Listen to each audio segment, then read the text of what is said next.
সকাল। আচ্ছা, কয় বছর যাবত এই প্রতিমা তৈরি করেন? আমি ছোটোবেলা থেকেই কাজ করি। আচ্ছা, কে করতো এটা? এটা আমার বাবা করতো আগে, আমার বাবার থেকে শিক্ষা আমি করিতাম। তো এই যে করতেছেন কাজ, কীরকম লাভবান? এমন লাভবান বেশি নাই, এবার অর্ডারও কম। সামনে তো সরস্বতী পুজো, রাখতে পারলে। অর্ডারটা কম আর কি। মূর্তি তো বানাইছি অনেকটি, কিন্তু অর্ডার কম আছে। আর কম ওদিকে খরচ দিয়া পুষে না আমরা। ওই মানে শিল্পকাম শিখছি, এটা করতে আছে অনেক, এটার থেকেই চলতে আছে।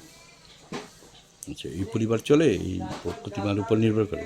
চলে, আমি এইটাও করি, আরেকটা শিল্পী কাম করি, কাঠের কাম করি আমি। আচ্ছা, ওইটাও করি, এটাও করি, এই দুটোটা দিয়া কোনো রকম করে আমরা চলে যাই। রাত পোহালেই সরস্বতী পুজো, কাজ চলছে জোর কদমে। তো কিছু ঠাকুর কমপ্লিট হয়েছে, ছোটো ঠাকুরগুলো এখন চলছে, বড় ঠাকুরের কাজ, এগুলো তো অর্ডার, এগুলো তো পরে মানে বাড়ানো হয়েছে, তাই রৌদ্র অনেক ডিস্টার্ব করেছে এবার শীতের, প্রচণ্ড শীতে, তাই ঠাকুরগুলো এখনও ভালো করে শুকায়নি, চলছে কাজ।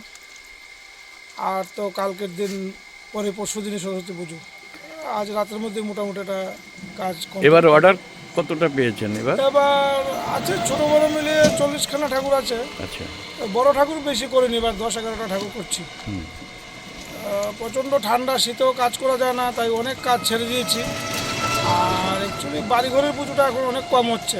তো এখন পর্যন্ত আপনার কারখানায় কতজন লোক কাজ করে? আমার কারখানায় আমরা 6 জন লোক কাজ করছি। 6 জন লোক।